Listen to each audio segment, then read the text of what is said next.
Cierra los ojos e imagina el año 1428. Un grupo de hombres entra en un cementerio, desentierra un cadáver que lleva 44 años bajo tierra y bajo órdenes de la Iglesia lo queman hasta que solo queda polvo. No era un criminal cualquiera, era un traductor de la Biblia. Hicieron esto para asegurarse de que no tuviera lugar en la resurrección. Este miedo al fuego programó la mente occidental durante siglos. Pero ¿tenían razón o eran solo supersticiones medievales? La verdad sobre tus restos mortales comienza ahora. La historia oculta del entierro. Para empezar, tenemos que entender que la decisión de quemar o enterrar nunca fue neutral. Básicamente, en el mundo antiguo, tu funeral decía a qué dios servías. Si viajamos al siglo I, el Imperio Romano funcionaba con fuego. Para un romano promedio, el cuerpo era una prisión. La filosofía de la época, influenciada por pensadores griegos, decía que el alma estaba atrapada en la carne. Así que, cuando perdías la vida, la cremación era el gran escape. Ponían el cuerpo en una pira de madera, encendían el fuego y miraban cómo el humo subía, creyendo que el alma se liberaba hacia las estrellas. Pero aquí está la trampa. Los primeros cristianos aparecieron en escena y dijeron «no». Absolutamente no. Rechazaron la cremación de forma radical. Y no fue porque les gustara cavar agujeros de 6 pies de profundidad, fue porque heredaron la visión judía del cuerpo. Para un judío y un cristiano del primer siglo, el cuerpo no era una cárcel, era una creación directa de Dios, moldeada del polvo en el Génesis. Lo que la mayoría ignora es que el cristianismo introdujo un concepto revolucionario, la dormición. Ellos no decían falleció, decían duerme. Y si alguien duerme, esperas que despierte. Enterrar el cuerpo intacto, lavado y envuelto en lino, era un acto de fe profética. Estaban diciendo, este cuerpo va a volver a usarse. Imitaban el entierro de Jesús en la tumba prestada de José de Arimatea. Si Jesús fue enterrado y resucitó con un cuerpo físico, sus seguidores querían exactamente lo mismo. Y escucha esto. La diferencia era tan obvia que se convirtió en una herramienta de marketing visual. El historiador romano Tácito y otros paganos notaban que los cristianos execraban las piras funerarias. Mientras Roma olía a humo, las catacumbas cristianas se llenaban de cuerpos enteros esperando el toque de trompeta final. Hacia el año 400 después de Cristo, cuando el cristianismo tomó el control del imperio, la cremación prácticamente desapareció de Europa. Se volvió un tabú. Quemar un cuerpo se asociaba con el paganismo, con negar la resurrección y, irónicamente, con el castigo eterno. Pero la historia tiene un giro oscuro, ya que la Iglesia, que defendía la dignidad del cuerpo, empezó a usar el fuego como un arma de terror teológico. Sin lugar a dudas, uno de los momentos más impactantes de la historia cristiana ocurrió en la Inglaterra medieval. Tienes que conocer la historia de John Wycliffe. Este tipo fue un teólogo brillante, la estrella matutina de la Reforma, famoso por traducir la Biblia al inglés para que la gente común pudiera leerla. Falleció de un derrame cerebral en 1384 y fue enterrado pacíficamente en tierra consagrada. Fin de la historia, ¿verdad? Pues no. Aquí viene el truco. La Iglesia católica de la época despreciaba tanto sus enseñanzas que 44 años después de su partida, en el Concilio de Constanza, decidieron que estar enterrado era demasiado bueno para él. En el año 1428, el obispo de Lincoln envió una cuadrilla al cementerio. Imagina la escena. Hombres con palas desenterrando huesos que llevaban más de 4 décadas bajo tierra. Los sacaron, quemaron sus huesos hasta convertirlos en ceniza y arrojaron esas cenizas al río Swift. ¿Por qué hacer todo ese esfuerzo por un esqueleto? Básicamente, querían borrarlo de la historia y, según la superstición de la época, complicar su resurrección. Creían que al dispersar sus restos en el agua que fluía hacia el océano, su cuerpo nunca podría reunirse el día del juicio. Fue el insulto supremo. Este evento cimentó una idea en la mente europea. El fuego es para los herejes, los brujos y los desechos. Durante los siguientes 500 años, si eras un buen cristiano, te enterraban. Si eras un enemigo de la fe, te quemaban. El fuego se convirtió en sinónimo del infierno. En la mente colectiva, poner a un ser querido en un horno era como enviarlo voluntariamente a la condenación. Y eso es decir poco. Las leyes eclesiásticas prohibieron la cremación bajo pena de excomunión. Se veía como un acto de desafío, un grito masónico contra la fe. Los librepensadores y ateos del siglo XIX empezaron a pedir la cremación precisamente por eso, para burlarse de la Iglesia y decir: «Mira, me quemo y no tengo miedo de tu resurrección». Pero, aunque no es tan sencillo, la tecnología y la higiene estaban a punto de chocar con la teología de una manera que nadie vio venir. Avanzamos rápido hasta finales del siglo XIX, donde la revolución industrial había cambiado el juego. Las ciudades como Londres y París estaban abarrotadas, y con tanta gente viva, había demasiada gente que había partido. Los cementerios estaban desbordados. Literalmente, no había espacio para meter ni un cuerpo más. La gente empezó a informar de olores horribles y vapores miasmáticos saliendo de las tumbas poco profundas en los centros urbanos. El miedo a las enfermedades era real. Así que este es el trato. Los médicos y científicos, los higienistas, empezaron a presionar por la cremación no por razones religiosas, sino por salud pública. Decían: «Estamos envenenando el agua con nuestros muertos». En 1870 se construyó el primer crematorio moderno en Italia y poco después en Inglaterra. Pero la resistencia religiosa seguía siendo brutal. La gente veía los hornos industriales y pensaba en el infierno. Sin embargo, algo curioso pasó. Figuras de la alta sociedad y, sorprendentemente, algunos líderes religiosos empezaron a cambiar el guión. En 1908, el decano de la abadía de Westminster pidió ser cremado. Esto fue un shock. Un líder de la Iglesia diciendo: «Está bien quemarme». Su lógica era aplastante. Dios es todopoderoso. Si Dios pudo crear a Adán del polvo, ¿acaso no puede reconstruir a un hombre de sus cenizas? Básicamente, el argumento teológico cambió de «¿Cómo te atreves a destruir el cuerpo?» a «¿Acaso dudas del poder de Dios para reconstruirlo?». La cremación empezó a perder su estigma de herejía y a ganar la etiqueta de modernidad higiénica. Pero la Iglesia Católica, la denominación más grande y antigua, todavía tenía el cartel de prohibido colgado en la puerta. Y no lo quitarían sin discutir. Lo que la mayoría ignora es que esta transición no fue suave. Hubo debates feroces, acusaciones de paganismo y familias divididas. Pero las dos guerras mundiales estaban a punto de forzar la mano de la teología. Cuando tienes millones de cuerpos en el campo de batalla, el entierro individual de lujo deja de ser una opción. De la prohibición a la tolerancia. El año es 1963. El mundo está cambiando y la Iglesia Católica decide que es hora de actualizar sus leyes funerarias. El Papa Pablo VI emite una instrucción con un nombre latino elegante: Piam et constantem. Y ojo al dato, esto fue un terremoto. Por primera vez en siglos Roma dijo: «Ok, puedes cremarte». Pero, y es un gran pero, había condiciones estrictas. La Iglesia no dijo «la cremación es genial». Dijo: «No está prohibida, siempre y cuando no lo hagas para negar la resurrección». Básicamente, si te quemabas porque eras ateo y querías burlarte de Dios, seguía siendo pecado.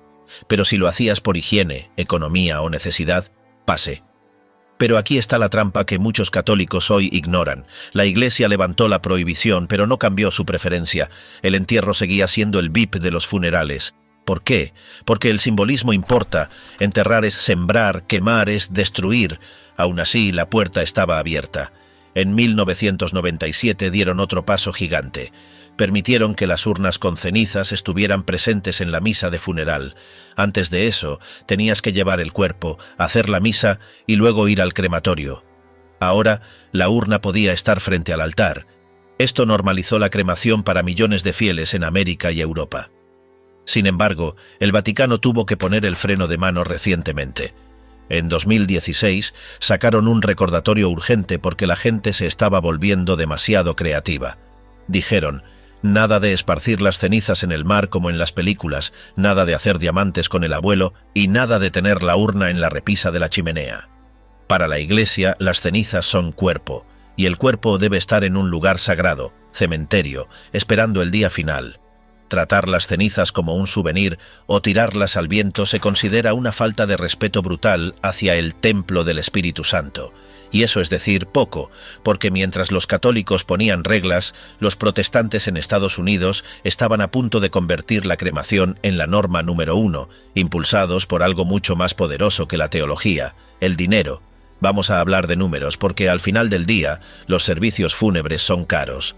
En los Estados Unidos, el costo promedio de un funeral tradicional con entierro, estamos hablando de preparación del cuerpo, ataúd de madera noble, fosa de concreto, lápida y enlote en el cementerio, ronda fácilmente los $8.000 a $10.000, y eso si no te pones elegante. Para una familia de clase media que vive al día, eso es una deuda devastadora. Por otro lado, la cremación directa cuesta entre $1.500 y $2.500. Sin lugar a dudas, la diferencia es abismal. Es simple matemática. Y en una economía inestable, el bolsillo a menudo gana a la tradición. Las estadísticas lo confirman.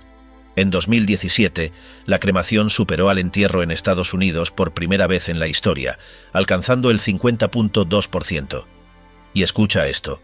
Las proyecciones dicen que para el año 2035, casi el 80% de los estadounidenses elegirán el fuego. Casi 8 de cada 10. Las funerarias tradicionales están entrando en pánico o adaptándose comprando sus propios hornos. Ya no es una cuestión de herejes contra creyentes. Es una cuestión de ¿puedo pagar la hipoteca o pago el ataúd? Además, entra el factor de la movilidad.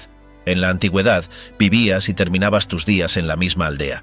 Hoy la gente se muda de Nueva York a Florida y luego a Texas.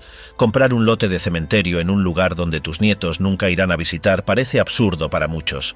Una urna es portátil, aunque la iglesia desaprueba moverla, la gente lo hace. O simplemente, la idea de no ocupar espacio atrae a una generación consciente del medio ambiente que ve los cementerios como un desperdicio de tierra verde. Pero, aunque la billetera manda, la Biblia tiene algo que decir sobre el valor del cuerpo que va más allá del precio de mercado. Para responder a eso, tenemos que dejar la historia y entrar en el terreno peligroso de la Biblia misma, comenzando por una excepción histórica que sorprenderá a muchos. Para empezar, si buscas en el Antiguo Testamento una prohibición clara con un cartel de neón que diga «no cremarás», no la vas a encontrar. No existe el 11º mandamiento contra el fuego.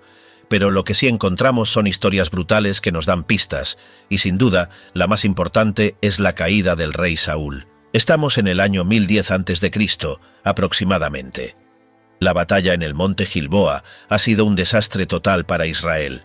Los filisteos han aplastado al ejército hebreo. El rey Saúl ha perecido. Sus 3 hijos, incluido Jonatán, el mejor amigo de David, también han caído. Pero la humillación no terminó ahí.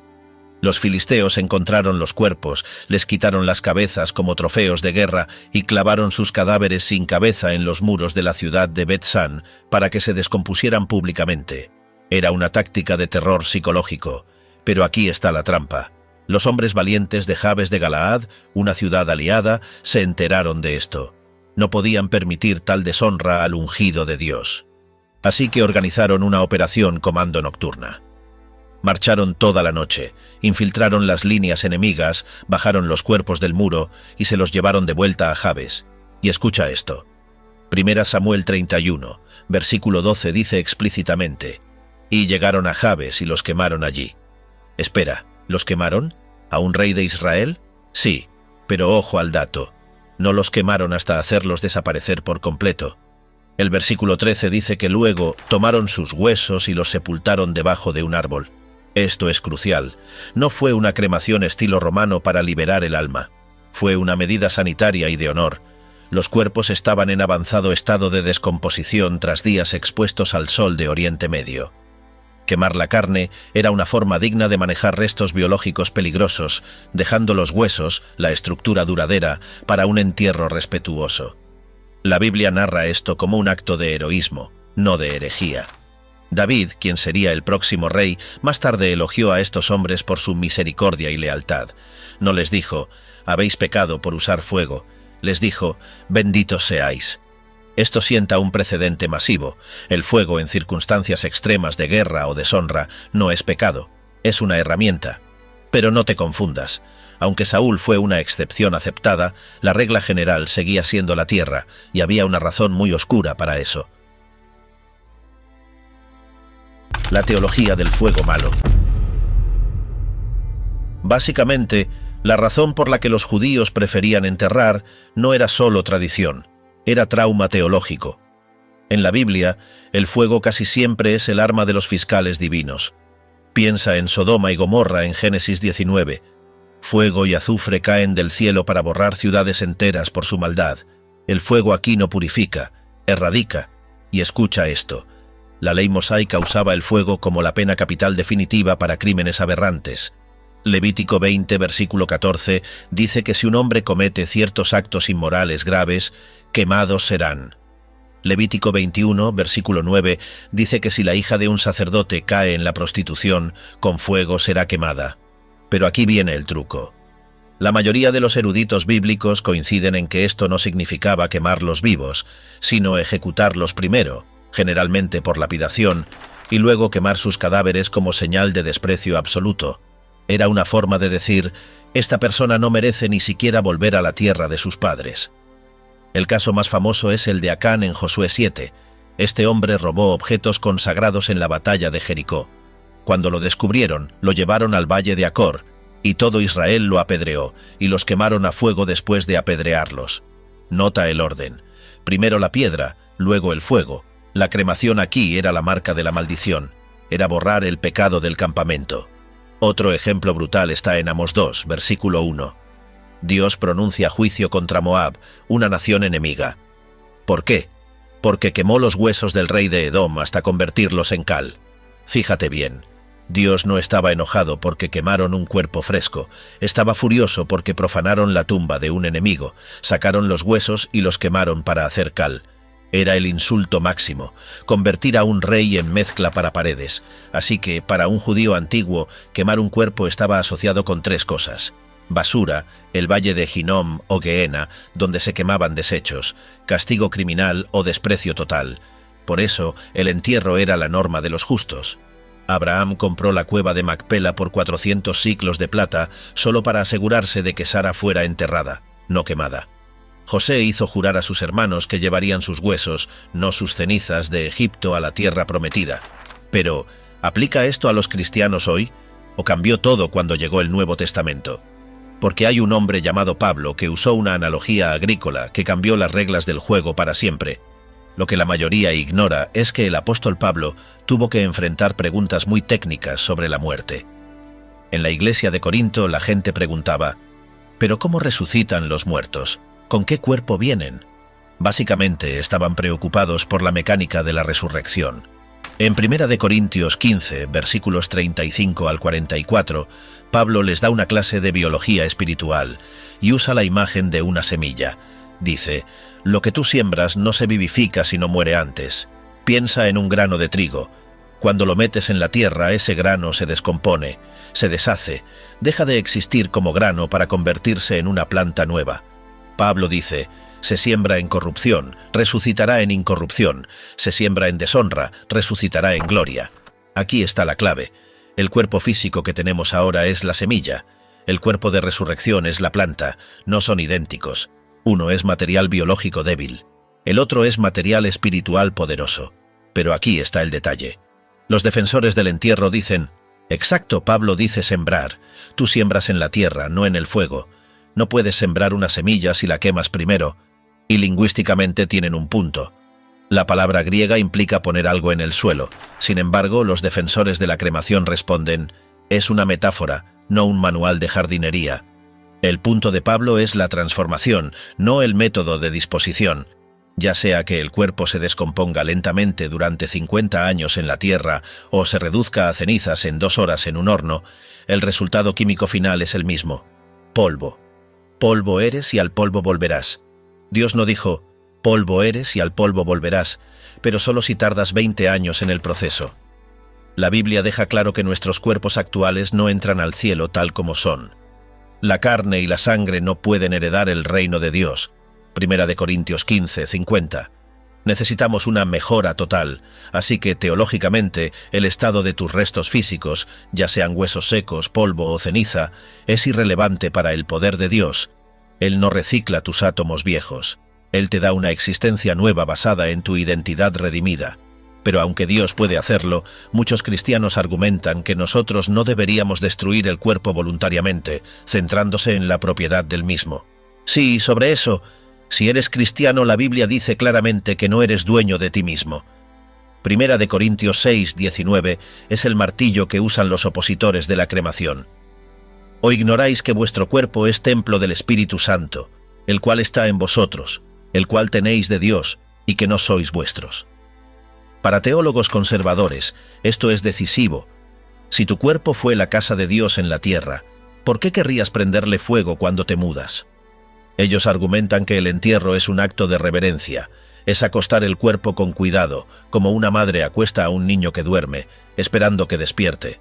Quemarlo se siente violento, se siente como decir, ya no necesito esto, deséchalo. Piénsalo así. Si tuvieras un cáliz de oro que Jesús usó en la última cena y se abollara, ¿lo fundirías para hacer lingotes o lo guardarías en una caja de terciopelo aunque estuviera roto? El cuerpo del creyente ha sido lavado por la sangre de Cristo, ha participado en la Santa Cena, ha sido instrumento de justicia. Destruirlo activamente con fuego parece contradecir el amor que debemos tener por lo que Dios creó. Además, el cristianismo siempre ha sido una religión materialista en el buen sentido. A diferencia de los gnósticos, que creían que la materia era mala y el espíritu bueno, los cristianos creen que la materia es buena. Dios se hizo carne en Jesús. Jesús resucitó con carne y huesos. Al enterrar el cuerpo, validamos que la materia importa. Decimos que el cuerpo no es una cáscara desechable, sino parte integral de quienes somos. Los críticos de la cremación dicen que el fuego borra esa distinción, convierte a una persona en una cosa, ceniza. El proceso industrial de la cremación es visto por muchos como una violencia innecesaria contra la imagen de Dios. Pero, ¿qué pasa con los mártires? ¿Qué pasa con los cristianos que pierden la vida en incendios o explosiones? Si el fuego es tan malo, ¿están ellos en desventaja? Aquí es donde el argumento de la cremación gana su carta de triunfo, la soberanía de Dios. Dios no necesita tus átomos originales. Lo que la mayoría ignora es que si la cremación impidiera la resurrección, entonces miles de los más grandes santos de la historia están perdidos. Durante la Reforma y el Imperio Romano, miles de cristianos fueron quemados vivos en la hoguera por su fe. Policarpo, obispo de Esmirna, Jan Hus, William Tyndale. Sus cuerpos fueron reducidos a cenizas y esparcidos a los vientos o ríos, precisamente para burlarse de su esperanza de resurrección. Si creemos que la cremación daña al cristiano, tenemos que admitir que los verdugos ganaron. Pero ningún teólogo cristiano serio cree eso. La Iglesia siempre ha enseñado que los mártires resucitarán con honor especial. Por lo tanto, el estado físico de los restos no puede ser un obstáculo para Dios. Y escucha esto. Pensemos en el argumento del tiburón. Si un misionero cae al mar y es atacado por un tiburón, su cuerpo desaparece en el océano. Sus átomos se convierten en parte del tiburón. Luego el tiburón perece y se descompone. Esos átomos se dispersan por todo el Pacífico. ¿Está Dios confundido? ¿Está buscando en el fondo del mar diciendo, «Ups, me falta un fémur»? Por supuesto que no. Dios es el creador de los átomos. Él sostiene el universo con la palabra de su poder. Reconstruir un cuerpo, ya sea de cenizas en una urna, de polvo en un ataúd o de moléculas dispersas en el mar, es un juego de niños para él. La resurrección es un milagro, no un proceso natural inverso, así que el argumento teológico de no cremar porque impide la resurrección es honestamente una herejía en sí misma porque limita el poder de Dios. Sugiere que Dios necesita nuestra ayuda para resucitarnos, no la necesita. Básicamente el debate se reduce a esto. El entierro es un símbolo mejor, pero la cremación no es un pecado imperdonable. La Biblia prefiere el entierro por lo que comunica, pero no prohíbe la cremación, porque no afecta la seguridad eterna. Pero la teoría es una cosa y la práctica es otra. ¿Qué haces con la urna? ¿La pones en la repisa? Aquí es donde los cristianos modernos están cruzando líneas peligrosas. Para empezar, hablemos de una tendencia que ha explotado en los últimos 20 años. Te entregan la urna y te la llevas a casa. La pones sobre la chimenea, junto a las fotos de la boda y el televisor. Parece un acto de amor, ¿verdad? Quieres tenerlos cerca.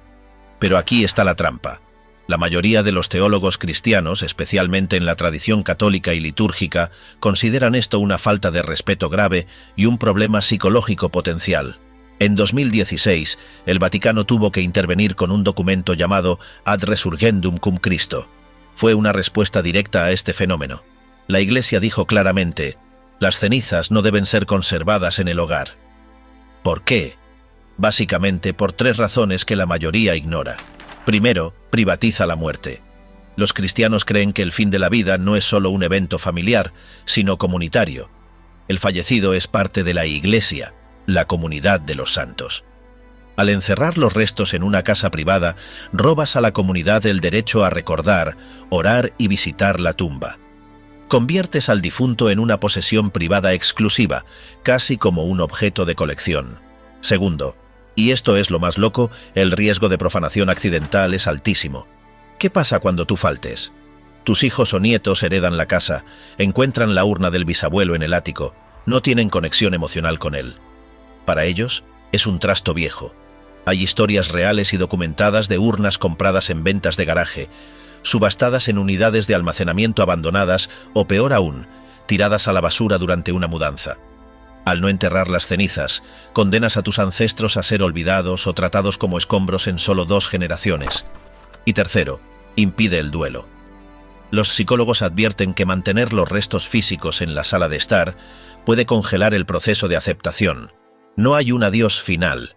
La persona sigue ahí, vigilando desde la repisa. Para el cristiano la partida es hacia Dios, no una permanencia estática en un frasco de cerámica. El entierro, o columbario, marca un final necesario. Has ido con el Señor. Tener la urna en casa borra esa línea y crea una especie de santuario doméstico morboso.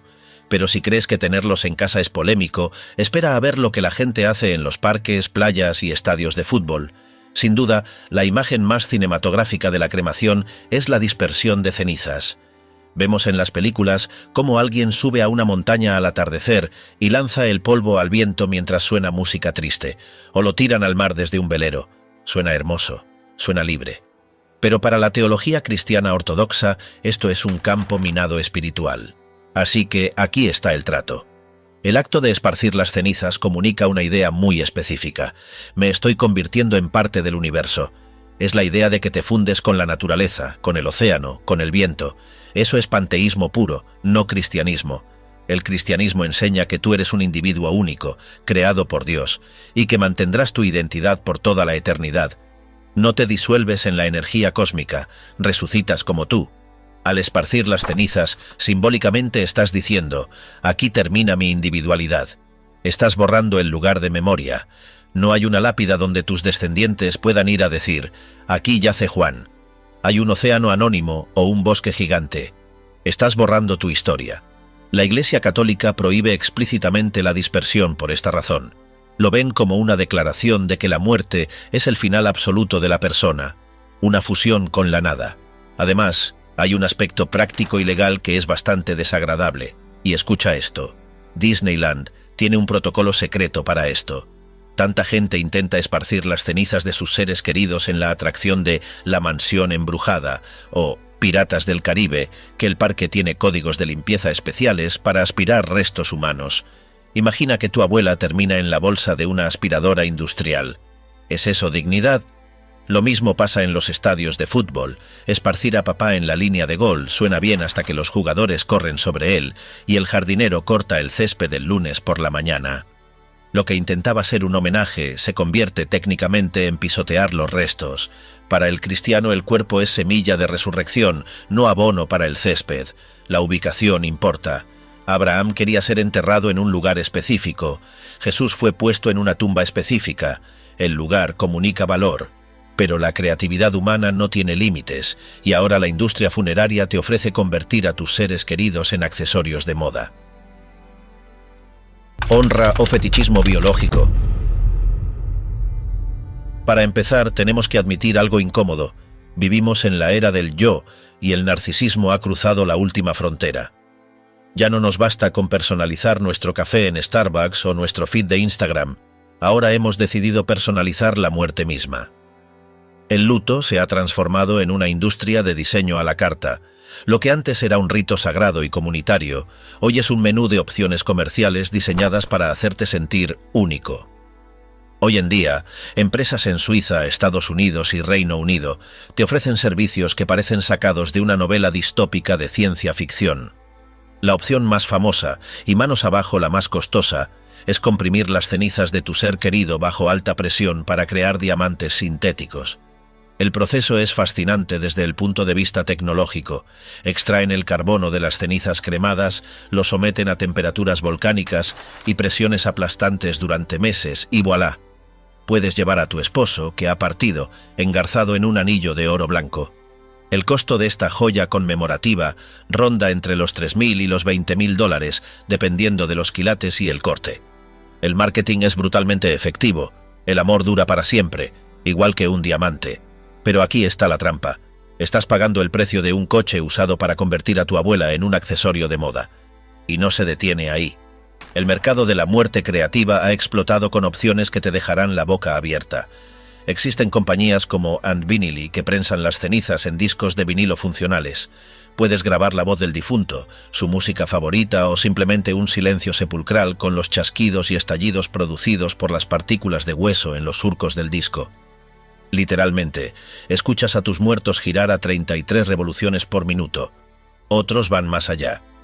Empresas de pirotecnia ofrecen mezclar las cenizas con pólvora para lanzar a tu ser querido al cielo en un espectáculo de fuegos artificiales. Salirse con una explosión, lo llaman. Pagas para ver a tu padre detonar en una lluvia de chispas verdes y rojas mientras los invitados aplauden y beben champán. Y escucha esto, porque se pone más extraño. Hay artistas del tatuaje especializados en tinta conmemorativa. Mezclan una pequeña cantidad de ceniza esterilizada, o a veces no tanto, con la tinta negra y la inyectan bajo tu piel. La idea es visceral, llevar al difunto en tu sangre, fusionado con tu propia biología. También existen los reef balls, bolas de arrecife, donde mezclan las cenizas con cemento de pH neutro para crear hábitats artificiales y hunden la estructura en el océano. Te conviertes en una casa para peces, o la opción de Celestis, que por un precio astronómico, literalmente, lanza gramos de las cenizas al espacio exterior en un cohete para que orbiten la Tierra o viajen a la Luna. Básicamente el cuerpo humano se ha convertido en materia prima, en arcilla para nuestros proyectos artísticos o emocionales, pero aquí está la trampa. Desde una perspectiva cristiana, todo este catálogo de novedades roza peligrosamente el fetichismo y la falta de respeto. Convierte los restos humanos, lo que la Biblia llama el templo del Espíritu Santo, en una baratija, un mueble o un espectáculo de entretenimiento. El cristianismo histórico siempre ha sostenido que el cuerpo tiene una dignidad intrínseca. No es un caparazón vacío que se desecha como un envase de Amazon una vez que el alma ha hecho el check-out. Ese cuerpo fue lavado en las aguas del bautismo, recibió la Eucaristía, se arrodilló en oración y fue el vehículo a través del cual esa persona amó y sirvió a Dios. Por lo tanto, no debe ser instrumentalizado, no es un ingrediente para hacer joyas. Los críticos cristianos y teólogos argumentan que esta tendencia moderna es una forma de gnosticismo 2.0. El gnosticismo era una antigua herejía que afirmaba que lo espiritual es bueno y la materia es mala o irrelevante. Si crees que el cuerpo no importa, entonces puedes jugar con él, quemarlo, convertirlo en tinta o lanzarlo al espacio. Pero el cristianismo es una religión profundamente materialista en el sentido sagrado. Dios se hizo carne, la carne importa. La resurrección promete un cuerpo glorificado, no una existencia como fantasma etéreo.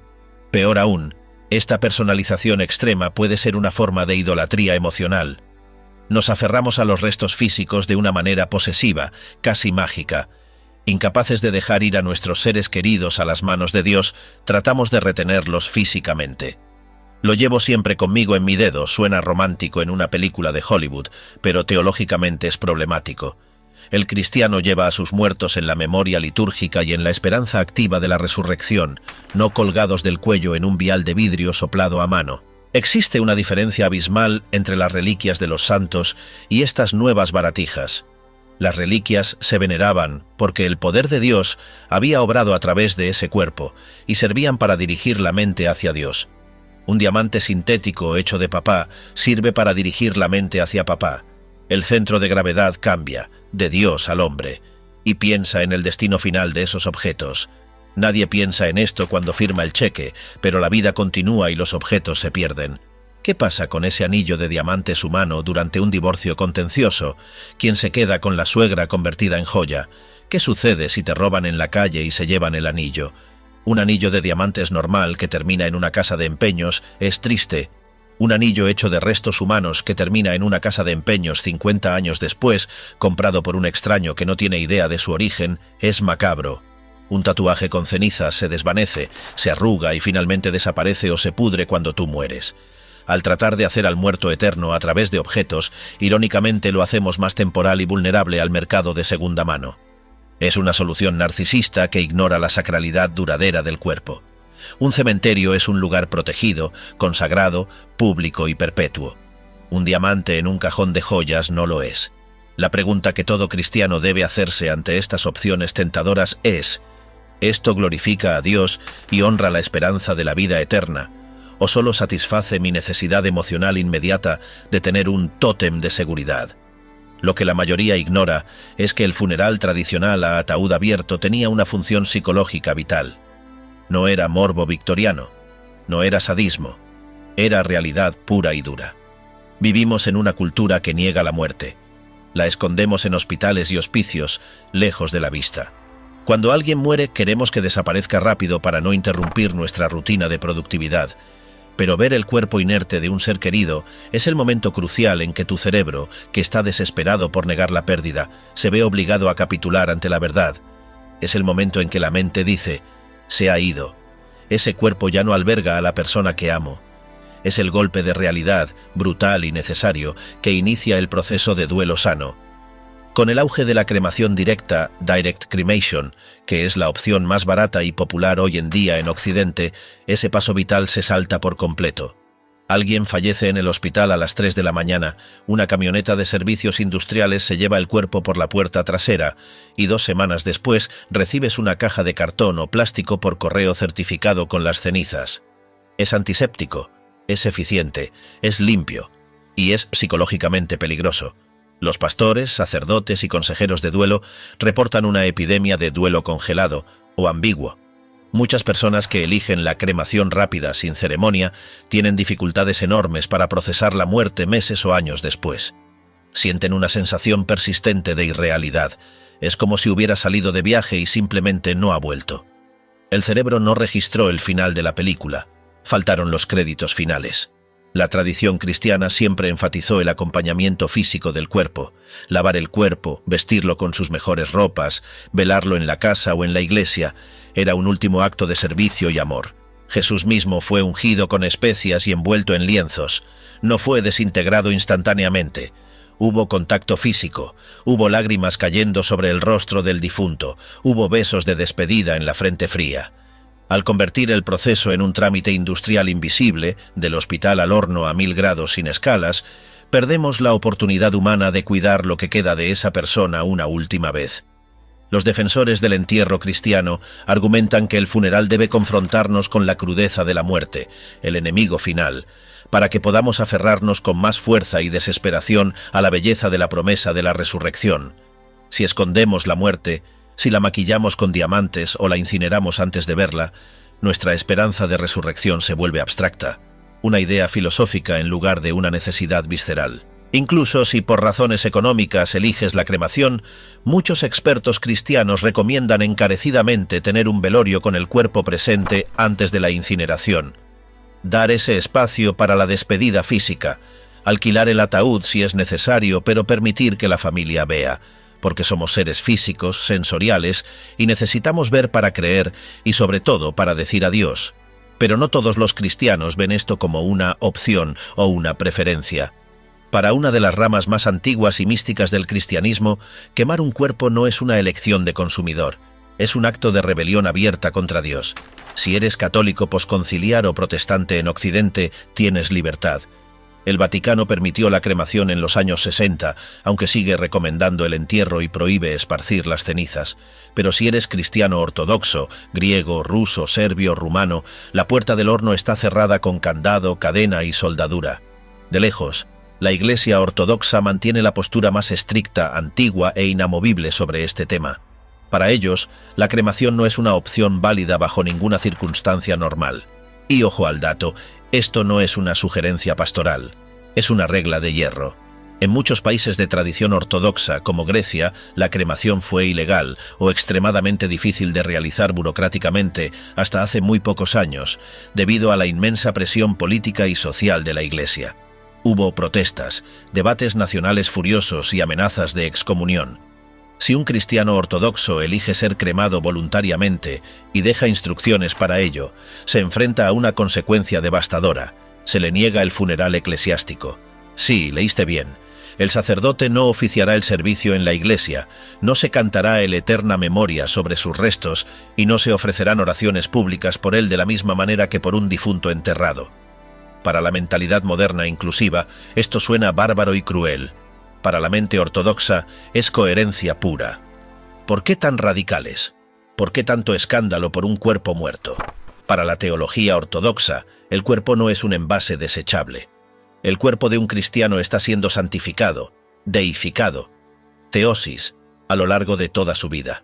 Ese cuerpo ha sido templo vivo, ha ayunado, ha hecho postraciones, ha sido marcado con la señal de la cruz, ha comido el cuerpo y la sangre de Cristo.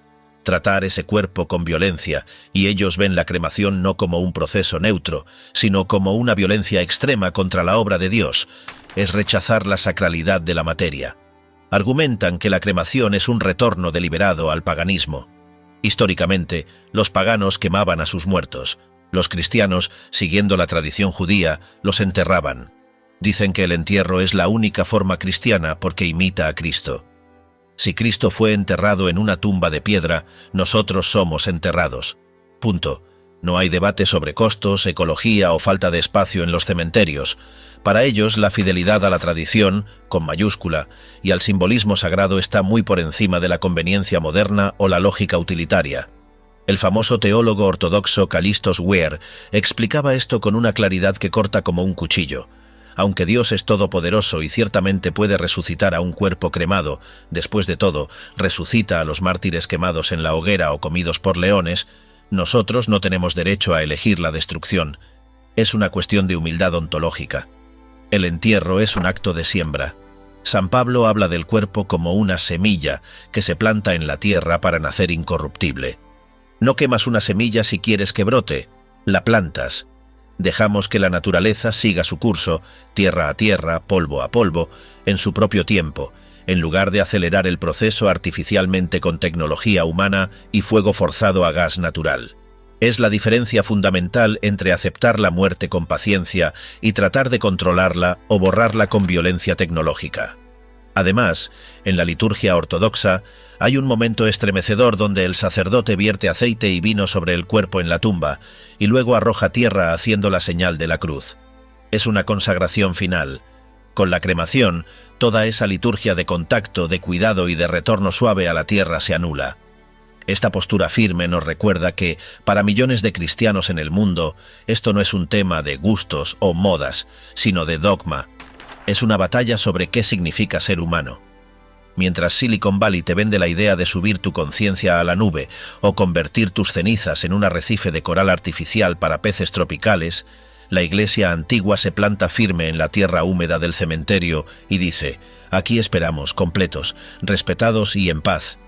Sin embargo, en el otro extremo del espectro, la tecnología no se detiene, y justo cuando pensabas que convertir a la abuela en un diamante era el límite, tenemos nuevas tecnologías emergentes que suenan a pesadilla de ciencia ficción, como la hidrólisis alcalina o cremación por agua, donde disuelven el cuerpo en una solución química hirviente hasta que solo queda líquido para tirar por el desagüe y huesos blandos para triturar.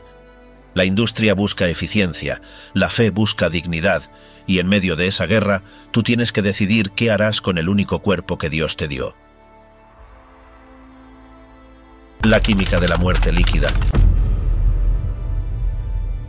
Para empezar, olvida el fuego por un momento. La nueva frontera en la industria funeraria no usa llamas, usa agua y químicos. Se llama hidrólisis alcalina, o comercialmente aquamación. Y escucha esto. Ya es legal en más de 20 estados de los Estados Unidos. Incluso el famoso arzobispo anglicano y premio Nobel de la Paz, Desmond Tutu, eligió este método cuando partió en 2021. Pero, ¿qué es exactamente? Básicamente meten el cuerpo en un cilindro de acero inoxidable, lo llenan con una mezcla de 95% de agua y 5% de químicos alcalinos y lo calientan a 320 grados Fahrenheit bajo presión. En unas 4 horas, la carne, los músculos y los órganos se disuelven completamente. Lo único que queda son los huesos, que están tan blandos que se pueden triturar en polvo blanco con la mano y un líquido marrón verdoso.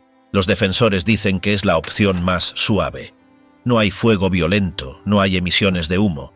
Es como acelerar la descomposición natural que ocurriría en la tierra con agua corriente. Te entregan las cenizas, huesos pulverizados, igual que en una cremación normal, pero con un 30% más de cantidad porque el fuego no las consume tanto. Sin embargo, aquí viene el truco, y es lo que tiene a muchos teólogos católicos y conservadores horrorizados. ¿Qué pasa con el líquido? Ese líquido marrón contiene los aminoácidos y componentes que antes eran el cuerpo de tu ser querido. En la mayoría de las funerarias, ese líquido se tira por el desagüe. Sí, va directo al sistema de alcantarillado municipal. La Conferencia de Obispos Católicos de Estados Unidos ha expresado serias dudas sobre esto. Argumentan que verter los restos licuados de un ser humano en la misma tubería que los desechos del inodoro no es tratar el cuerpo con dignidad, es reducir a la persona a un efluente industrial. Aunque el proceso es limpio químicamente, el simbolismo es devastador. ¿Es el cuerpo del cristiano, templo del Espíritu Santo, algo que se puede bajar por la cadena? A pesar de esto, muchos cristianos progresistas lo ven como una opción ética superior, porque consume un 90% menos de energía que la cremación por fuego y no libera contaminantes a la atmósfera. Para ellos, la mayordomía de la tierra justifica el método. Pero si crees que disolverse en agua es radical, espera a ver lo que el estado de Washington legalizó en 2019. Convertirte legalmente en abono para el jardín. Lo que la mayoría ignora es que el movimiento de reducción orgánica natural está ganando terreno a una velocidad pasmosa. Estados como Washington, Oregón, Colorado y Nueva York ya lo permiten. La idea es simple. En lugar de luchar contra la descomposición, embalsamamiento, o acelerarla violentamente, cremación, la optimizamos. El proceso funciona así. Ponen el cuerpo en un contenedor hexagonal reutilizable, lo cubren con astillas de madera, alfalfa y paja y controlan el flujo de aire. Las bacterias hacen el trabajo. En 30 días el cuerpo, incluyendo los huesos y los dientes, se descompone completamente gracias al calor generado por la actividad microbiana. Al final, la familia no recibe una urna, recibe aproximadamente una yarda cúbica de tierra rica en nutrientes. Es literalmente abono. Puedes usar esa tierra para plantar un roble, un rosal o donarla a un bosque de conservación. La empresa pionera Recompose vende esto como la forma final de dar vida después de la muerte. Pero sin lugar a dudas, esto plantea un dilema teológico masivo. El cristianismo enseña polvo eres y al polvo volverás. El compostaje cumple eso al pie de la letra. Sin embargo, muchos líderes religiosos sienten un rechazo instintivo difícil de ignorar. La Iglesia Católica se ha opuesto firmemente. Dicen que usar restos humanos como fertilizante para cultivar tomates o flores instrumentaliza el cuerpo. Convierte al ser humano en una utilidad, en materia prima agrícola. Ya no es el cuerpo de Juan esperando la resurrección, es tierra para el jardín. Borra la distinción entre el humano y el animal o la planta. Además, está el problema de la dispersión. Si usas esa tierra en tu jardín y luego vendes la casa, ¿estás abandonando a tu abuelo en el patio trasero de un extraño? El compostaje humano elimina la tumba como lugar sagrado y protegido de memoria. Sin embargo, los defensores cristianos del compostaje dicen: Dios hizo el ciclo del carbono. Mi cuerpo va a alimentar la tierra de todos modos si me entierran. ¿Por qué no alimentar un árbol que dé oxígeno? ¿No es eso un acto de amor final hacia la creación de Dios? Es un debate entre la dignidad simbólica y la utilidad biológica. Y hablando de biología, tenemos que ser honestos sobre lo que realmente sucede en un entierro tradicional moderno. Así que aquí está el trato. Cuando los cristianos defienden el entierro tradicional, a menudo defienden una invención comercial de hace 150 años, no una práctica bíblica. El entierro moderno en Estados Unidos es una operación industrial tóxica. Todo empieza con el embalsamamiento. Este proceso se popularizó durante la Guerra Civil Americana para enviar los cuerpos de los soldados a casa. Hoy es estándar. reemplazan la sangre con galones de una solución basada en formaldehído y otros solventes. El formaldehído es un químico peligroso. Básicamente, estamos preservando a nuestros seres queridos para que se vean dormidos durante el velorio de 2 horas. La Biblia nunca prescribió el embalsamamiento químico. Los judíos lavaban el cuerpo y usaban especias aromáticas, mirra y aloes, para cubrir el olor, pero no inyectaban conservantes para detener la descomposición. Querían que el cuerpo volviera al polvo. El embalsamamiento moderno intenta detener el mandato de Dios de «al polvo volverás». Es una negación química de la mortalidad, y luego está el entierro en sí. Enterramos millones de toneladas de acero, ataúdes, millones de toneladas de concreto, bóvedas funerarias para que el césped no se hunda y miles de galones de fluidos químicos en la tierra cada año.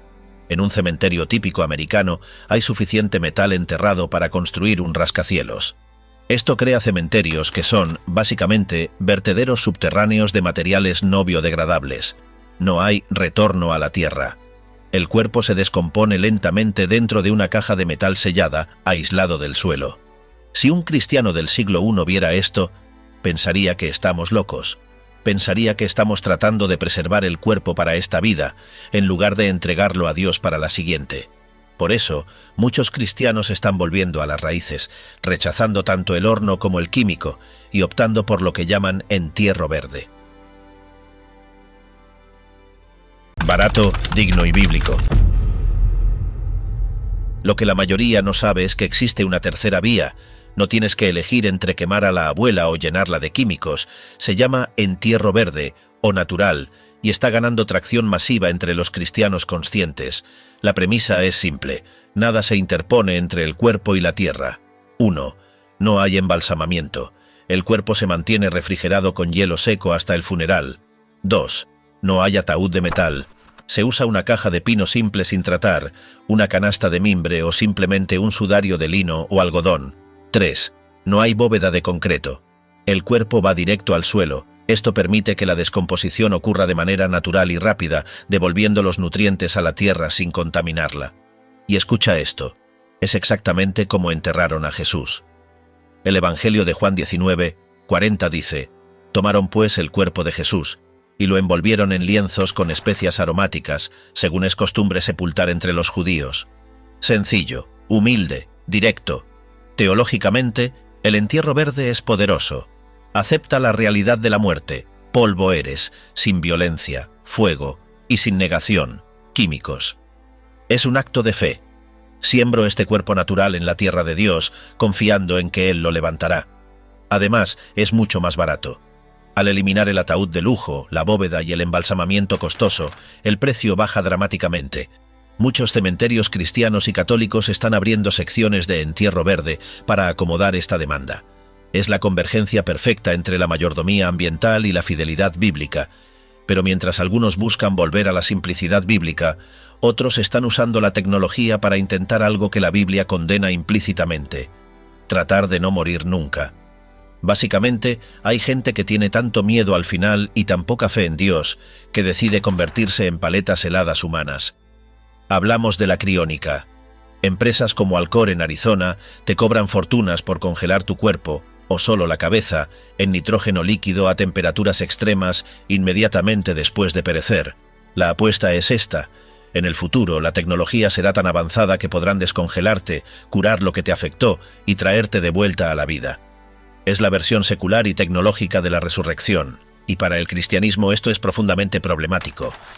Primero, es una negación de que está establecido para los hombres que mueran una sola vez, y después de esto el juicio. Hebreos 9:27. La criónica intenta hackear el sistema divino. Intenta lograr la inmortalidad física en este mundo caído, en lugar de esperar la inmortalidad gloriosa en el reino de Dios. Segundo, revela dónde está puesta la esperanza. El cristiano espera en Cristo, el transhumanista espera en la tecnología. Gastar una fortuna para preservar tu cabeza congelada es la declaración definitiva de que no crees que haya nada mejor al otro lado. Es aferrarse a esta vida desesperadamente. Pero, ¿es pecado? La mayoría de los teólogos dirían que es, como mínimo, una mayordomía terrible del dinero y una idolatría de la vida biológica. Además, plantea preguntas raras. Si te congelan y estás muerto legalmente por 100 años, ¿dónde está tu alma? ¿En el cielo? ¿Y si te reviven, te arrancan del cielo para volver a Arizona? Es un absurdo teológico. La obsesión por preservar el cuerpo a toda costa, ya sea congelándolo o con ataúdes herméticos, nace del miedo. Y el mensaje central de la Pascua cristiana es: no temáis, la tumba está vacía. No necesitamos preservar nuestros cuerpos porque Dios nos dará unos nuevos. Entonces, después de ver el fuego, el agua, el ácido, la tierra y el hielo, ¿cómo debe decidir una familia cristiana hoy? Llegamos al momento de la verdad. Vas a partir algún día. Es el único hecho 100% seguro de tu futuro. Y si no dejas instrucciones, tus hijos van a tener que adivinar mientras lloran en la funeraria, y el director del funeral les va a intentar vender el paquete más caro, así que este es el trato. Como cristiano, tu decisión debe basarse en 3 filtros, no en la moda ni en la presión del vendedor. Filtro 1. ¿Qué comunica esto sobre mi fe? Tu funeral hablará de desesperación y pérdida o de esperanza y victoria. Un entierro sencillo o una cremación digna, seguida de entierro de cenizas, pueden ambos testificar de la resurrección, pero hacer un diamante con tus cenizas o congelar tu cabeza comunica vanidad y miedo. Elige un método que apunte a Dios, no a ti. Filtro 2. ¿Es una buena mayordomía? Dios no quiere que tu familia se endeude por 5 años para pagar una caja de madera que se va a descomponer. Si no tienes dinero, la cremación es una opción honorable y bíblicamente permisible por necesidad. Dios prefiere que ese dinero se use para cuidar a las viudas y huérfanos que para impresionar a los vecinos con un ataúd de caoba. Filtro 3. ¿Ayuda a mis seres queridos a procesar el duelo? No pienses solo en ti. Eso es egoísta. Tu funeral es para los vivos. Ellos necesitan un lugar donde ir, necesitan un cierre. Dales un lugar físico, una tumba o un nicho donde puedan visitarte, llorar y recordar que un día te levantarán de allí. No les dejes una urna incómoda en el armario que no saben cómo manejar. La Biblia nos da libertad, pero nos llama a la sabiduría. No hay un mandato de solo entierro, pero hay un espíritu de respeto al cuerpo. La tendencia moderna es tratar el cuerpo como basura desechable. El testimonio cristiano contracultural es decir: no, este cuerpo importa, fue amado por Dios y será restaurado. Pero espera, porque hay un último giro, tu huella digital. La inmortalidad artificial y sus peligros. Cierra los ojos e imagina oscuridad total. No hay luces de la ciudad, solo el tenue resplandor de una vela de grasa animal que huele a carne podrida. Estás encerrado en una choza de barro con otras 8 personas y 3 vacas. Afuera, la peste y la guerra acechan, pero el verdadero peligro está dentro de tu propia rutina diaria. Cortes que se infectan, comida que se pudre y señores feudales que te tratan como propiedad. Esta es la crónica de la vida olvidada, la historia de los que nunca aparecieron en los libros de texto, hasta ahora. Pero espera, porque hoy el terror no es el barro ni la peste. El terror es que, cuando mueras, una versión digital de ti seguirá viviendo, atrapada en un servidor para siempre, obligada a hablar con tus bisnietos sin tu permiso. Bienvenido a la era de la necromancia digital. Para empezar, tenemos que enfrentar una realidad que ni San Pablo ni Moisés vieron venir y que probablemente les habría volado la cabeza. Hoy en día tienes 2 cuerpos, el biológico, hecho de carne, hueso y sangre, y el digital, hecho de ceros, unos y metadatos. Y aunque entierres, quemes o lances al mar el primero, el segundo sigue vivo indefinidamente, flotando en la nube como un fantasma eléctrico que no puede descansar en paz. Básicamente, las redes sociales se están convirtiendo en el cementerio más grande de la historia humana. Los estadísticos ya han hecho los cálculos y los números son aterradores. Se estima que para el año 2070, en plataformas como Facebook, habrá más perfiles de personas fallecidas que de vivas. Estamos construyendo una necrópolis global, millones de cuentas zombies que siguen recibiendo notificaciones de cumpleaños, donde amigos escriben mensajes en el muro como si el difunto pudiera leerlos desde el más allá. Pero aquí está la trampa. No se trata solo de perfiles estáticos. La tecnología ha dado un paso aterrador hacia lo que algunos teólogos y expertos en ética llaman necromancia digital. Existen empresas emergentes en Silicon Valley, y esto no es un episodio de Black Mirror, es la vida real, que usan inteligencia artificial para resucitar a tus seres queridos. El proceso es escalofriante por lo sencillo que es. Alimentas a la IA con los miles de mensajes de WhatsApp, correos electrónicos y grabaciones de voz del difunto. La máquina aprende sus patrones de habla, sus chistes internos, su manera de usar emojis y hasta sus pausas al hablar. Imagínate esto: tu padre fallece de un infarto repentino, el dolor es insoportable, lo cremas. Pero esa misma noche, en un momento de debilidad, abres tu computadora y tienes una conversación de texto en tiempo real con él. El chatbot te responde: «Hola, hijo, no estés triste, estoy bien». Te cuenta ese chiste malo que solía contar en las cenas de Navidad. Por un segundo tu cerebro libera dopamina y sientes alivio, pero es un alivio falso. Suena a ciencia ficción, pero servicios como Project December o Hereafter AI ya están explorando este terreno. Hubo un caso documental en Corea del Sur, donde una madre se reunió con su hija fallecida de 7 años a través de la realidad virtual. Los programadores recrearon la voz y el rostro de la niña. La madre, con las gafas puestas, lloraba intentando abrazar aire vacío mientras el avatar de su hija le decía: «Mamá, ¿dónde has estado?». Es una escena desgarradora que plantea la pregunta: ¿es esto consuelo o es tortura psicológica disfrazada de tecnología? Desde una perspectiva cristiana, esto es un campo minado espiritual de proporciones bíblicas. La Biblia condena estrictamente consultar a los muertos. En el Antiguo Testamento, el rey Saúl comete el error fatal de visitar a la adivina de Endor para invocar el espíritu del profeta Samuel. Lo que obtuvo no fue consejo, fue una sentencia de juicio. Intentar mantener una comunicación activa con una simulación digital de un difunto impide el proceso de duelo que Dios diseñó. Es una forma de idolatría tecnológica. Nos negamos a soltarlos. Nos negamos a aceptar la soberanía de Dios sobre la vida y la muerte. Tratamos de retener una copia de seguridad en nuestro disco duro porque no confiamos en el destino eterno de su alma. Sin duda, el peligro es confundir la memoria con la presencia. Recordar es bíblico. Los israelitas levantaban piedras como memoriales, pero simular vida es engañoso. Los psicólogos cristianos advierten que esto puede crear una dependencia patológica, un duelo congelado. La persona nunca avanza, nunca llega a la aceptación, porque cada noche chatea con el fantasma digital. La muerte digital requiere un entierro digital.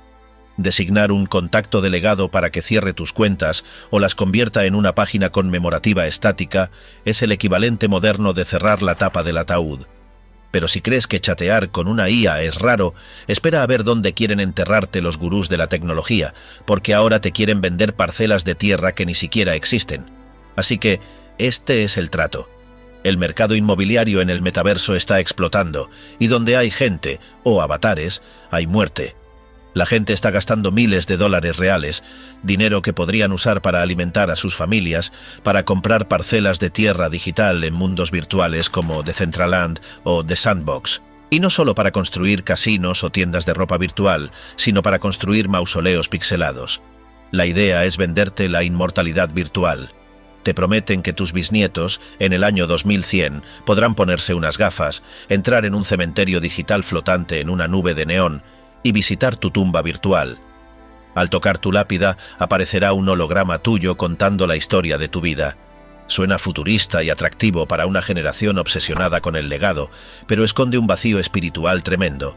Para el cristianismo, esto huele peligrosamente a una antigua herejía llamada gnosticismo. En los primeros siglos de la Iglesia, los gnósticos creían que la materia era mala. Para ellos, el cuerpo físico era una prisión sucia y corrupta, y lo único que importaba era la chispa divina o el espíritu, que hoy llamaríamos data o consciencia. El metaverso es el sueño húmedo del gnóstico, un mundo donde puedes ser quien quieras, cambiar de apariencia con un clic, volar y vivir sin las limitaciones de la carne, el dolor de rodillas o la muerte biológica. Pero escucha esto. Jesús no nos salvó para vivir en una simulación. El mensaje central del Evangelio es la encarnación, y el Verbo se hizo carne. Dios no envió un holograma. No envió un correo electrónico celestial. Se hizo sangre, sudor, lágrimas y tejido humano. Y cuando partió, su cuerpo no se digitalizó ni se evaporó en energía pura. Se transformó, pero seguía siendo cuerpo. Celebrar un funeral poniéndote unas gafas de realidad virtual en tu sofá mientras tu avatar llora lágrimas digitales preprogramadas es una desconexión total de la realidad. Hay algo profundamente aséptico y falso en ello. La Biblia pone un énfasis masivo en la presencia física. Llorad con los que lloran. dice Pablo. No dice, enviad un emoji de cara triste. Hay algo sacramental en el abrazo físico real, en sentir el temblor de la otra persona. Hay una verdad cruda en ver el cuerpo inerte bajando a la tierra, en escuchar el sonido sordo del primer puñado de tierra real golpeando la madera del ataúd. El olor de las flores mezclado con la tierra húmeda, el frío del cementerio. Todo eso nos conecta con nuestra mortalidad y nuestra humanidad creada del polvo. Polvo eres y al polvo volverás. Un funeral virtual elimina todo eso. Es higiénico, no huele, no incomoda. Es una experiencia vacía que engaña a los sentidos, pero no consuela al alma. La Iglesia debe resistir la tentación de mover la muerte al mundo virtual. La muerte es el evento más físico que existe, y tratar de pixelarla es negar su peso y su lección. Y hablando de cuerpos físicos y polvo, esto nos lleva a la pregunta que ha atormentado a los creyentes desde que los romanos empezaron a quemar mártires en el Coliseo. Esta es la pregunta del $1.000.000, o mejor dicho, la pregunta de la eternidad. Si mi cuerpo fue quemado en un crematorio a 1800 grados Fahrenheit hasta ser polvo y fragmentos de hueso, o si morí en un naufragio y los peces me comieron y me disolvieron en el océano. ¿Quién voy a ser en la resurrección? ¿Cómo va a juntar Dios todas esas piezas? ¿Tendré la cara que tenía a los 20 años cuando era joven y fuerte, o la de los 80, lleno de arrugas y artritis? ¿Me reconocerá mi madre? La respuesta bíblica es un rotundo sí. Te reconocerán, y tenemos pruebas forenses en las Escrituras que son fascinantes. Primero miremos la transfiguración. Es un momento clave. Jesús sube al monte y de repente aparecen Moisés y Elías hablando con él. Piénsalo un segundo. Moisés murió siglos antes y Dios enterró su cuerpo en un lugar secreto. Elías fue llevado en un carro de fuego. Sus cuerpos físicos desaparecieron de la historia hacía cientos de años. Sin embargo, cuando aparecen en el monte, los discípulos, Pedro, Juan y Jacobo, saben instintivamente quiénes son, mantienen su identidad. No son luces amorfas ni bolas de energía sin nombre, son Moisés y Elías. Tienen personalidad, forma y son reconocibles. Esto nos garantiza que en el más allá no perdemos nuestra identidad individual, no nos fundimos en una sopa cósmica, sigues siendo tú. Segundo, y más importante, el cuerpo resucitado de Jesús. Este es el prototipo de lo que nos espera a nosotros. Cuando Jesús se aparece a sus discípulos después de la resurrección, no es un fantasma tipo Casper. En Lucas capítulo 24, versículo 39, les dice explícitamente: «Mirad mis manos y mis pies, que yo mismo soy, palpad y ved, porque un espíritu no tiene carne ni huesos, como veis que yo tengo». Y ojo al dato, porque esto es brutal. Jesús les pidió comida, y le dieron parte de un pez asado. Comió delante de ellos. Su cuerpo resucitado podía interactuar con el mundo físico, digerir comida y ser tocado, pero al mismo tiempo tenía propiedades nuevas. Podía aparecer y desaparecer en habitaciones cerradas sin usar la puerta. Era físico, pero transfísico. Era un tipo de materia superior. Lo más loco es que conservaba sus cicatrices. Tomás pudo tocar las marcas de los clavos. Esto sugiere que nuestra historia, nuestras batallas y quizás nuestras marcas de guerra no se borran, sino que se glorifican como trofeos de gracia. Esto nos dice algo increíble sobre la cremación frente al entierro. La gente a veces tiene miedo de la cremación porque piensa: ¿y si Dios no encuentra mis piezas? Es un pensamiento humano limitado. Piensa en el universo como un gran ordenador y en Dios como el programador supremo. No importa lo que le pase a tu hardware, tu cuerpo biológico, en esta tierra. Si te quemas, te desintegras en una explosión o te comen los tiburones, Dios tiene el plano maestro, el código fuente de tu ADN y de tu alma. El apóstol Pablo usa la analogía de la semilla en Primera a los Corintios. Dice que cuando plantas una semilla de trigo, la semilla tiene que morir y descomponerse para que nazca la planta nueva. La planta se ve diferente a la semilla, es mucho más gloriosa, pero proviene de ella. Así es la resurrección. Dios reconstruye tu identidad en un cuerpo glorificado que es tú, pero mejorado. Es la versión 2.0 de ti. Sin dolor, sin cáncer, sin miopía, sin depresión, pero inconfundiblemente tú. Así que el miedo a que la cremación borre tu identidad es infundado. Tu identidad no reside en tus cenizas, reside en la memoria de Dios. Y la memoria de Dios es perfecta. Él llama a las estrellas por su nombre, seguro que no se le olvidará cómo era tu sonrisa, pero sabiendo que Dios se encarga de la parte difícil, la resurrección, a ti te toca encargarte de la parte aburrida pero vital, dejar tus papeles en orden aquí abajo. Morir desordenado es un acto de egoísmo. Suena duro, pero es la verdad. Si amas a tu familia, no puedes dejarles un rompecabezas legal y financiero mientras están llorando tu pérdida. He visto familias cristianas ejemplares destrozarse por completo en cuestión de semanas, porque papá no quería hablar de la muerte y no dejó nada escrito. Hermanos que dejan de hablarse por un terreno, viudas que no pueden acceder a las cuentas bancarias para pagar la luz porque no tienen las contraseñas. Aquí tienes la lista de verificación táctica que todo cristiano responsable debe completar esta misma semana. No lo pospongas. 1. El testamento financiero y legal. Esto es básico. No dejes que tus hijos se peleen por la casa o el coche viejo. La Biblia dice en Proverbios que el hombre bueno deja herencia a los hijos de sus hijos. Si dejas un caos legal, estás sembrando discordia, no bendición. Haz un testamento ante notario, hoy mismo. Especifica quién se queda con qué. Elimina la ambigüedad. 2. La directiva avanzada de salud, testamento vital. Esto es crucial en la era de la medicina moderna. Si tienes un accidente y quedas en coma o con muerte cerebral, ¿qué quieres que hagan? ¿Quieres que te mantengan conectado a máquinas indefinidamente? ¿Quieres que donen tus órganos? Deja por escrito tus deseos sobre el soporte vital. Libera a tu esposa o a tus hijos de la culpa aplastante de tener que tomar esa decisión imposible a las 3 de la mañana en un pasillo de hospital. Si tú lo decidiste, ellos solo están ejecutando tu voluntad, y eso les da paz. 3. El plan funerario escrito. Por favor, no digas la frase típica: cuando yo muera, hagan lo que quieran, tírenme al río si quieren. Eso no es humildad. Eso es una carga terrible para los que quedan.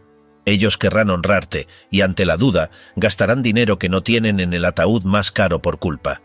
Escribe: quiero ser enterrado o quiero ser cremado. Quiero que el servicio sea en mi iglesia local.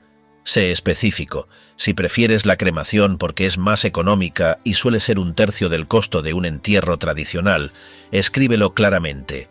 Elijo la cremación para cuidar las finanzas de la familia. Así nadie se sentirá culpable de ser tacaño con papá. 4. El legado digital. Esto es nuevo pero vital.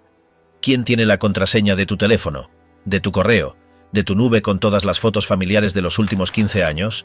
Si mueres y tu iPhone está bloqueado, esas fotos se pierden para siempre. Las políticas de privacidad de Apple y Google son impenetrables. Usa la función de contacto delegado que tienen ahora Facebook y Apple. Deja una libreta física o un gestor de contraseñas seguro con las claves maestras y dile a una sola persona de confianza dónde está. Evita que tu vida digital se convierta en una cripta inaccesible. 5. El testamento ético o espiritual. Lo que la mayoría ignora es que esto vale más que cualquier cuenta bancaria. Es una carta, una grabación de audio o un video donde dejas tus valores, tu testimonio de fe, tus bendiciones para tus hijos y tus consejos finales. Es tu legado espiritual. En la Biblia, Jacob reunió a sus hijos en su lecho de muerte y profetizó sobre ellos, dándoles dirección. Haz lo mismo. Agarra tu celular, grábate 5 minutos diciendo: hijos, los amo, creo en Jesucristo con todo mi corazón, sé a dónde voy. Mi mayor deseo es que ustedes sigan a Dios, no se peleen por el dinero. Ese video será el tesoro más grande que tendrán cuando te extrañen. Valdrá más que cualquier seguro de vida. 6. Designa tu liturgia. Elige los himnos, elige los pasajes bíblicos. Si no lo haces, el pastor de turno o la funeraria pondrán música genérica o lo que sea que esté de moda. Haz de tu funeral un último servicio de adoración dirigido por ti. Asegúrate de que incluso en tu ataúd o urna, tu historia esté apuntando a Cristo y no solo a lo buena persona que eras. Si haces estas 6 cosas, tu partida será una bendición final, una transición ordenada y llena de paz, en lugar de un trauma logístico y financiero para los que se quedan, porque al final del día, no importa cuántos planes hagas, lo único que realmente cuenta es hacia dónde vas cuando cruzas el umbral. Al final del día, ya sea que te entierren en un ataúd de roble pulido que costó $5.000, que te cremen y tus cenizas descansen en un nicho de mármol, o que vuelvas al ciclo de la naturaleza en un entierro verde, la verdad fundamental del cristianismo permanece intacta e inamovible. La tumba no es el final, es una puerta. El mundo secular, el ateísmo y el materialismo miran la muerte y ven un muro de concreto. Fin de la transmisión. Pantalla negra. Por eso hay tanta desesperación hoy en día. Por eso los multimillonarios de Silicon Valley están invirtiendo millones en intentar curar la muerte, congelar sus cerebros en nitrógeno líquido o convertirse en diamantes sintéticos. Intentan aferrarse al polvo porque creen que el polvo es todo lo que hay. Tienen pánico a dejar de existir. El apóstol Pablo se para frente a ese miedo y lanza el desafío más grande de la historia en primera a los Corintios 15. ¿Dónde está, oh muerte, tu aguijón? ¿Dónde, oh sepulcro, tu victoria? Es una burla a la muerte. Para el cristiano la muerte ha sido desdentada. Muerde, sí, y duele, pero ya no tiene veneno. Para ti, si estás en Cristo, la narrativa es radicalmente diferente. Tú sabes que no eres un accidente biológico. Sabes que el arquitecto del universo conoce cada átomo de tu ser, cada pensamiento, cada lágrima. Sabes que Él prometió en Apocalipsis 21 algo que ninguna tecnología, ningún metaverso y ninguna IA pueden ofrecer. Enjugará Dios toda lágrima de los ojos de ellos, y ya no habrá muerte, ni habrá más llanto, ni clamor, ni dolor, porque las primeras cosas pasaron. La cremación es una opción válida, económica y digna si se hace con respeto. El entierro es un símbolo poderoso y hermoso de la esperanza de la resurrección, como una semilla que espera la primavera. Pero ninguno de los dos te salva, solo la fe te salva. No te obsesiones con el envase. El envase se va a romper, arrugar y descomponer de todos modos. Obsesiónate con el contenido. Cuida tu alma. Asegúrate de que, cuando ese último aliento salga de tus pulmones, y saldrá tarde o temprano, no estés entrando en la oscuridad aterrorizado, sino despertando a la verdadera luz, escuchando esa voz conocida que te dice: «Bien hecho, buen siervo y fiel». La historia de la humanidad comenzó en un jardín, el Edén. Y la Biblia termina en una ciudad jardín, la Nueva Jerusalén. En medio hay tumbas, hay hospitales, hay cenizas y hay despedidas dolorosas. Pero al final hay vida, vida con mayúscula. Y esa, amigos míos, es la única verdad que importa cuando cae el telón. Y ahora quiero preguntarte algo serio. Si supieras que te queda una semana de vida, ¿qué es lo primero que arreglarías en tu lista de verificación? ¿El testamento, las claves del banco o grabar ese video para tu familia? Déjamelo en los comentarios, es una conversación que necesitamos tener. Y si este video te ha hecho pensar en tu legado más allá de lo digital, dale like y suscríbete. Nos vemos en el próximo, donde seguiremos explorando la verdad sin filtros.